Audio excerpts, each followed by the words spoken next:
So when I first opened our Etsy store,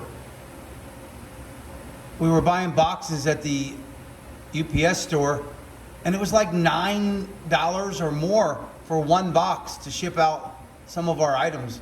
So I figured we have a CNC, there's got to be a way for me to make our own boxes.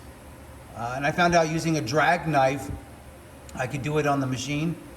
So then it was trying to find a software. They're all very expensive. So I found one in Europe. It's called PackMage or PackMagi. I'm not sure how you pronounce this. They have all different box types. We use this one called E007. It works really well.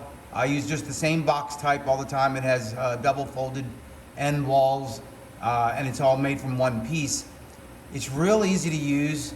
And if you notice up here, you can change it so that it's inside size, outside size, die cutting size. Also, you can change unit of measurement, okay? And of course, in America, we use inches, so that's why I use inches. And then the next thing is you put in your sizes. Now, in this case, I already know what my sizes are, so I've already created my box, but I just wanted to show everybody how that works. You run the edit, then you click on download box structure, okay? And what it does, it saves it into your computer. You open that up, and I use the DXF file, okay? So then I click on the DXF file, highlight it, copy it. I'll bring it over into another file where I already have that on my computer. Gotta find it real quick. Okay. So I'll go into here and I go ahead and change it. Place it in that destination. Then I go over to my machine operating software. In this case, it's Vectric VCarve, and I'll open up a new instance of that. Make it bigger for my screen. Making a new file. Okay. So then I'm gonna bring that file in by importing it. I know where I saved it, so I just go to that real quick.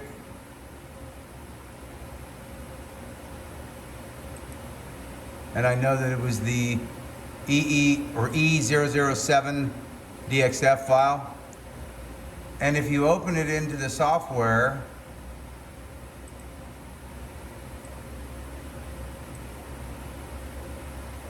you'll see that it shows your creasing lines and your cutting lines. So in this case, I will highlight the whole thing. I know which are the creasing lines because I've been making boxes for a while now.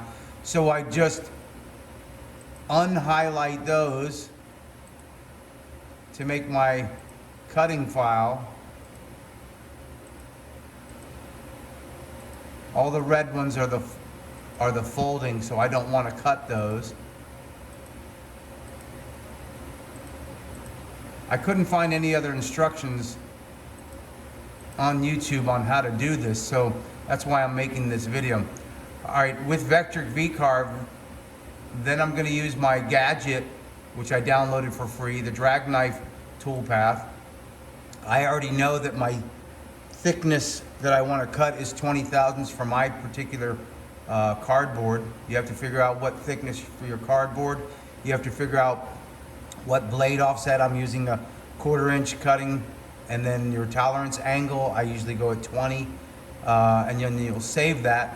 And if you go over and look, it has saved a drag knife toolpath. All right, so then I'm going to save that toolpath, and I'm going to save that toolpath as a toolpath that doesn't spin the spindle, because that's a big issue. You don't want your spindle to spin when you're using a drag knife. So at least in Chop Saber, I'm able to use this arcs inch instead of my ATC, which is automatic tool changer. I use the arcs inch tap, and if I save it as that, I know that it's not going to spin, because that particular toolpath doesn't, the spindle won't spin. So then I just save the toolpath into somewhere in my computer where I know that I'm going to remember it. In this case, I'm going to go into my boxes, and I'm just going to call it test. It saves it as a .tap, tap, all right? I also then want to save it as a CRV. CRV is a VCarve file, so that I can go back in and change it if I have to. So I'll save it as the same thing as a test. And you see there's already, it shows the test tap in there. So I can click on that one if I want, and then just eliminate tap, and it'll save it as the CRV. All right, so that's saved the cutting one. But then I also would need to go in and make a creasing file to use my creaser. So I'm going to de-highlight that, and then I'll go back and hold down Shift and go ahead and highlight all of the red lines, which I know are the creasing lines.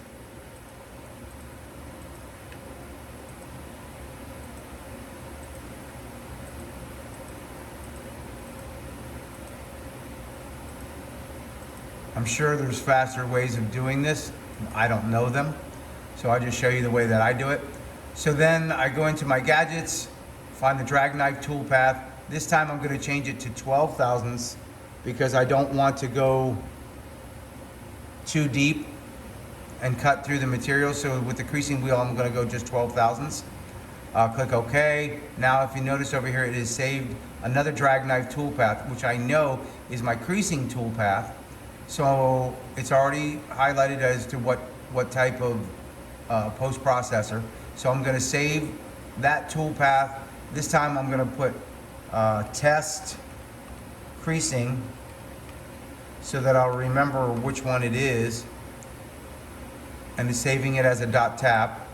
And then I would go into File, click on Save As, and I can do the same thing again.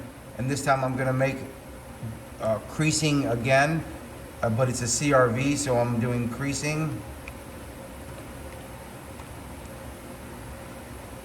And then if I just click save, it saves it as a CRV. So now I've saved it if in case I need to change it later. So that's how you create a box, at least the tool paths, to be able to make it on the machine.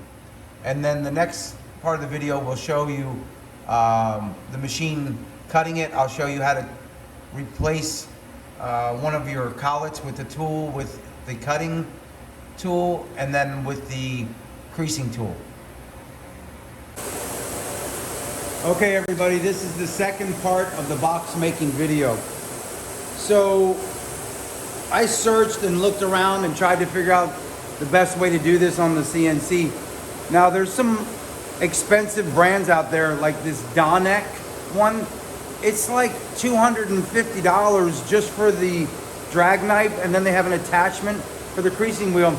It's not very convenient, because you have to stop, unbolt, and put the creasing wheel on it. Whereas if you use a separate drag knife and separate creasing wheel, it's like a couple of seconds to change it. Now, you can use one of these 3D printed ones. I'm sure they'll probably work fine. But I spent $125 on this Dog River Tools one, which I know is balanced well. It uses regular utility knife blades, works fantastic. What I did is I adjust my machine for the 1/4 inch. Okay, you can also do 1/8 with this thing. So they make a 1/4 inch and a 1/8 offset. Second thing is I always use first position. So I switch out on my machine the collet. And then the next thing I do is I move it over and I adjust the height. You got to touch off the cardboard to make sure that the blade is set right. And the way that I do that is I'll just bring it over to a good position on the cardboard. I use my fast down button until I get kind of close. And then I switch the machine over to slow because you don't want to stab the cardboard or go down too fast. And by pressing this, if you press the button one time, it's 1/1000th of an inch. So I'm pressing and holding it and bringing it down. You'll damage this thing if you're not careful. So the next thing is I get kind of close, then I'll go over and make sure I'm not touching. And again, 1/1000th of an inch every time you press the page down.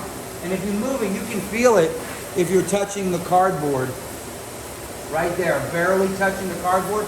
So now at this point, I go ahead and hit my Z0, and then I'll change my speed back to fast again.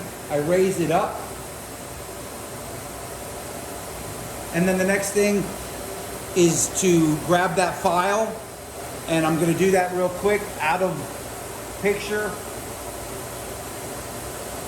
And what I'm doing is going back in and using that file that we created in the other part of the video.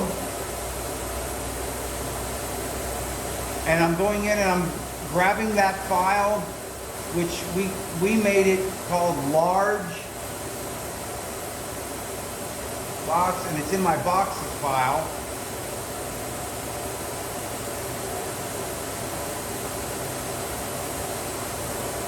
I know I'm out of picture, but I'm going to still keep on talking. So I saved it as a large black soldier box 2.0 because I did it 2 inches thick. So I open that up. I check to make sure that that's the right file, and then I click enter. And now we're going to go ahead and cut the box. After I cut this box, I'm going to show you how I change the tool real quick and put in the creasing wheel. So this will take a couple minutes. It follows all the tool paths.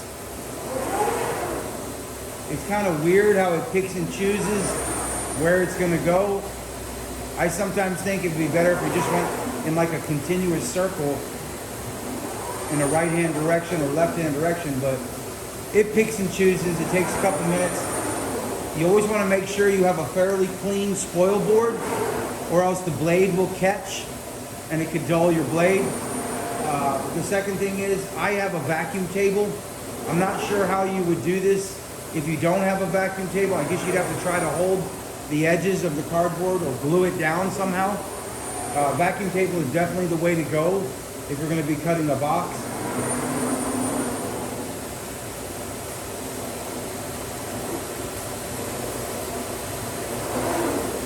Sometimes you'll see that it'll snag maybe a little bit. It doesn't matter. You're using this box to ship. If I was doing like cardboard displays for somebody for a trade show or something, you probably want to use a different method that would make it much more nice and clean. But if you're just making shipping boxes, this is a very economical way to do it with the machine you already have. I made over 400 boxes Christmas 2021, shipping out our Grinches and Whoville sign and all those things. It took a little bit of time, but next year I would have boxes, etc., make the boxes for us. But they needed more time to get it done than I had. So next year I'll plan ahead. But for a quick and fairly easy way to cut your own custom sized boxes, I think this is a very economical and cheap way to do it without paying $10 a box. We literally buy the 4x8 sheet of cardboard for $2.80, and then I can make 2 or 3 boxes from one sheet unless I'm making our 4-foot Grinches, I get 1/2 of a box from each sheet. Boxes, etc., said they could make the boxes for $7.50 each. It's only $1 more. So next year we'll have them make the boxes. We'll order a large quantity. But in a pinch, this certainly is a good way to save a little bit of money if you're constantly making different size boxes. If you're going to buy them in bulk, you'll get a better discount if you know exactly what sizes you need ahead of time. You notice it also cuts the reliefs where the box edges are going to go.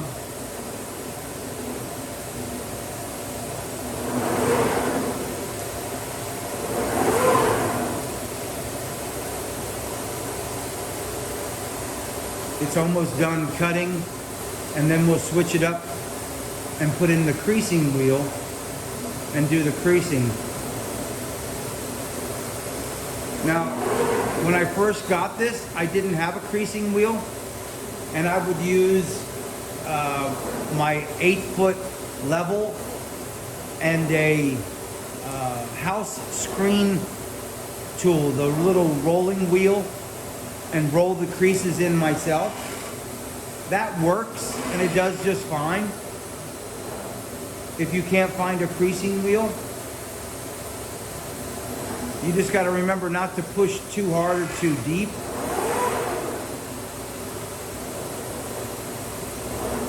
But most certainly, if you have a CNC, you can make your own boxes. I'm not sure why no one has made any videos on this.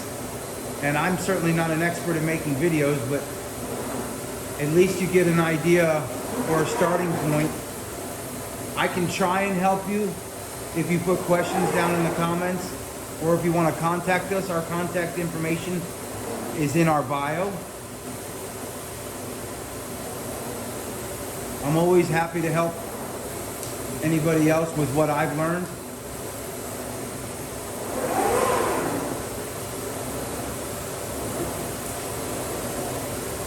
But again, the name of this drag knife is Dog River Tools, and you can get it on Amazon. All right, so now I'm going to raise it up, and I'm going to change out the tool. I'll show you how fast this is. Okay, I'm going to switch it with the creasing wheel. And I got this creasing wheel from Greece. I couldn't find one in America. It was kind of expensive. That's how fast it is to change to the creasing wheel. The next thing you want to do is to adjust the height again, because the creasing wheel is not the same height as the drag knife. So I'm going to bring it down till it's kind of close, and then I'll slow it up again. All right, so now I'm going to go slow, because again, it will damage the tool. So now I go down slow, and you do the same thing and lower it down till it's kind of close. I'm eyeballing it at the moment. Then I go over and check. I know I need to go just a little bit more. You go 1,000 at a time so you don't damage the tool or the cardboard. See, there, it's barely touching. So I know now that that's my correct height, touching off the material. I hit my Z0. I'll click it back on fast, raise it up. And then the next file that I'm going to grab is the creasing file, which you saw me create earlier on the other video, or other part of the video. And I know the name of it because I've done this a few times. And it's my 2.0 creasing.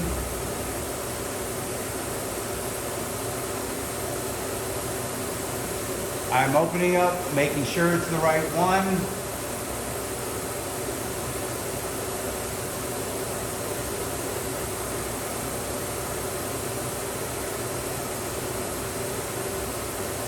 And we'll be back in just a second. All right, and we're back, and I found the file, and we're about to start. So this is the creasing of the same box that we just did the cutting for.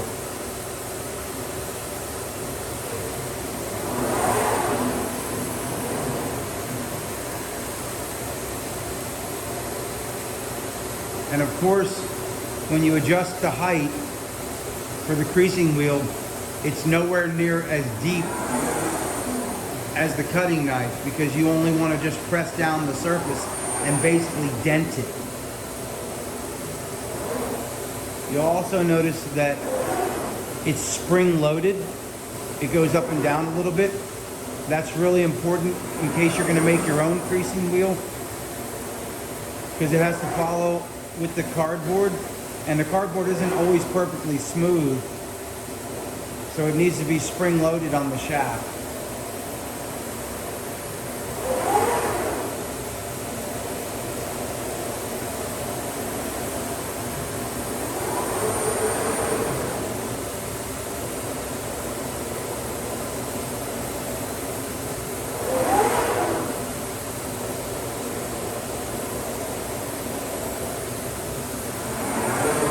I think there might be one or two videos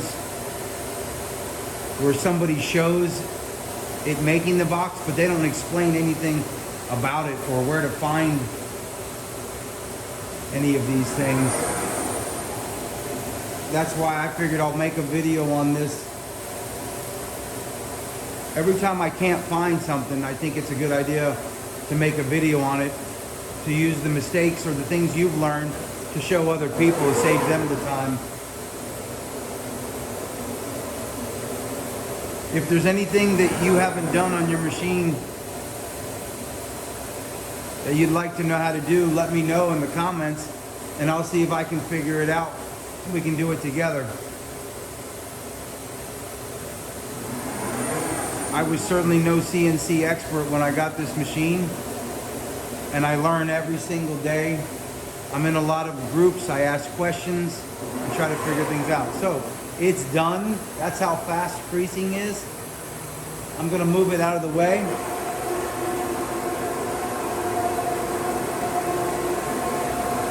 I'm going to turn my vacuum off and show you the box. So it's as easy as popping it out.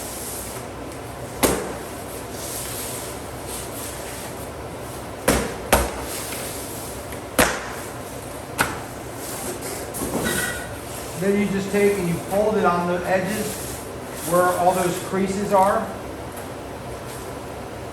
This is a double crease because it's the end of the box. So you actually have to fold both parts of it. If you want to take the time, you can pop out those reliefs for when you do this so that it stays in there like that.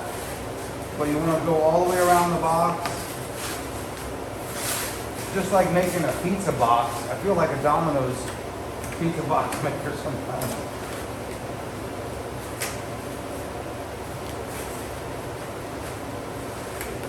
Push out those reliefs.